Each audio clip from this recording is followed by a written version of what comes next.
هفتم نوامبر در ادامه سفر کاری پرزیدنت جمهوری تاجیکستان پیشوای ملت محترم امامعلی رحمان در ناحیه یاوان ولایت ختلان کارخانه گچکردان جمعیت دارای مسئولیت محدود فیض گچ را به استفاده دادند. کارخانه استحصال گچکردان در اساس دستور سفارش‌های پیشوای ملت محترم امامعلی رحمان در دایره نقشه چهاربینی‌های سازندگی بخشیده به سالگرد 35 استقلال دولتی جمهوری تاجیکستان از جانب صاحبکار محلی فیض علیزاده شیرعلی در مدت بیشتر از یک سال بنیاد گردید. ضمن شناسایی با روند استحصالات به سروری دولت محترم امامعلی رحمان اطلاع دادند که فعالیت کارخانه نوی صنعتی در سه بست براه مانده شده، در آن اساساً استحصال گچکردان و غورگچ‌های ساختمانی راه اندازی شده است. کارگاه نو امکان دارد که در یک سال زیاده از 500,000 متر مربع گچکردان استحصال نماید و تصمیم است که در آینده نزدیک حجم استحصالات تا 1 میلیون متر مربع رسانیده شود. در کارخانه 45 ساکن محلی با کار و معاش خوب تامین شدند.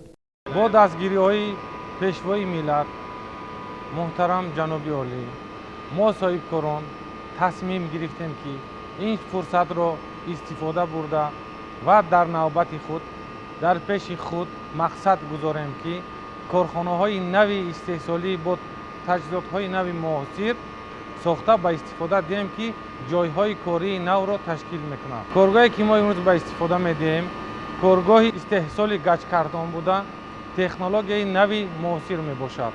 در این کارگاه زیاده از 45 نفر شهروندان گرد و اطراف کارخانه با جای کاری دائمی تامین بوده. عین زمان کارگاه با اقتدار 500,000 متر مربع در یک سال استحصال کرده است. در آینده ما کوشش میکنیم که حجم استحصالات را تا به 1 میلیون متر مربع رسانیم. کارگاه تصمیم دارد که در آینده دیگر نمودهای گچکردان را هم استحصال نماید، از آن جمله گچکردان‌های به نمی تاب آور و به آتش تاب آور را نیز به استحصالات وارد نماید.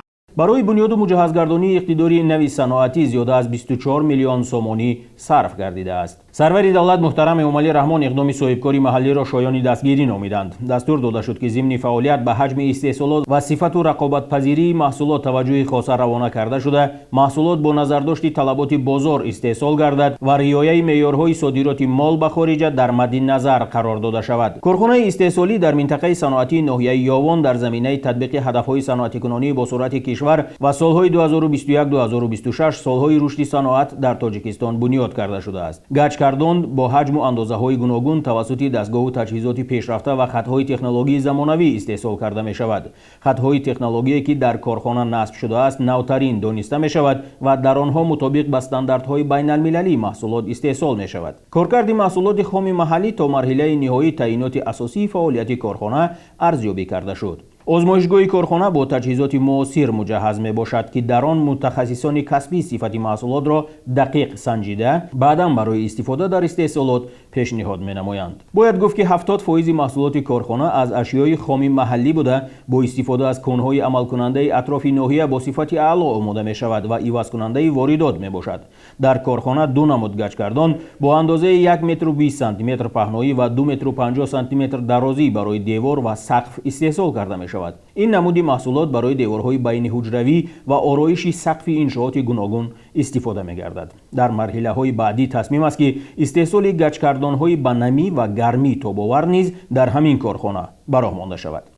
کارخانه فعالیت استحصالی خود را از شیرش، تخت سنگ ها و غورگچ ها شروع کرده بود و امروز نامگوی محصولات ها در کارخانه جدم فیض گچ به 100 نمود رسانیده شد و صفت محصولات ما از دیگر محصولات هایی که از خارج کشور وارد می شوند برتریت دارد و امروز در بازار داخلی محصولات های ما الکی مقام خود را یافتند. جمعیت دارای مسئولیتش محدود فیض گچ از زمره کارخانه های مهم استحصالی در ناحیه یاوان بوده از سال 2014 عمل می کند. در این مدت کارخانه استحصال 27 نامگوی محصولات ساختمانی را براه مانده در بازار مقام خود را پیدا کرده است که اکثریت تعیینات صادراتی دارد. حالا در این کارخانه استحصال گسترده غورگچ های بیرونه و درونه ғӯрагаҷҳо барои сақф ва ороиши берунаи бинову иншоот, барои корҳои гаҷкорӣ, ширешҳои тахтасангҳои ба обу намнокӣ тобовари дарун ва беруни бино, рангҳои эмулсионии шусташавандаву ба намӣ тобовар, профил ва ғайраҳо ба роҳ монда шудааст. корхона дар масоҳати 2,7 гектар ҷойгир шудааст ки бештар аз 1,5 гектари онро боғи дарахтони мевадиҳанда ташкил медиҳад. дар умум атрофи корхона бо назардошти таъиноти саноатӣ доштани он сабзу хуррам гардонида шудааст ки ин раванд ба беҳдошти вазъи экологӣ мусоидат мекунад. инчунин ширкати Файзи Гаҷ дар пайгирӣ аз иқдомҳои созандагии роҳбарияти олии сиёсии кишвар дар амалисозии ташаббусҳои бунёдкорӣ бобати истиқболи шоиста аз ҷашни бузурги миллӣ 35-солагии истиқлоли давлатии ҷумҳурии Тоҷикистон дар ноҳияи Ёвон ҳиссагузорӣ дорад. ҷамъият соли гузашта тасмим гирифта буд ки бинои иловагӣ дар мактаби миёнаи рақами 49 воқеъ дар ҷамоати Гулсара Юсуфова сохта ба истифода диҳад. хурсандиовар он аст ки дар ин рӯзи 6 ноябр рӯзи Конститутсияи ҷумҳурии Тоҷикистон ҷамъият биноро ки дар ду баст бо 576 нафар хонанда таҳсил менамояд сохта ба истифода дод. аз дастгириҳои пешвои миллат муҳтарам ҷаноби олӣ мо соҳибкорон роҳи илҳоми тоза гирифта дар пеши худ мақсад гузоштем ва ният кардем ки барои гулгул шукуфонии Тоҷикистони азизамон дар оянда саҳми худро гузорем. ҷамъият дар оянда тасмим гирифтааст ки боз ҳам хатҳои нави технологӣ ворид намуда саҳми худро дар раванди истеҳсолот бештар созад. дар ҷамъияти дорои масъулияташ маҳдуди Файзи Гаҷ ба ҳайси роҳбари цехи истеҳсолӣ кору фаъолият менамоям. ин хати истеҳсолӣ аз хориҷи мамлакат ворид карда шуда дорои сифати баланд мебошад. дар корхонаи мо 45 нафар бо ҷои кор таъмин шудаанд ки маоши хуб мегиранд ва бо хӯроки гарму сару либоси корӣ таъмин мебошад. мо ба роҳбарияти корхона миннатдории худамонро баён мекунем.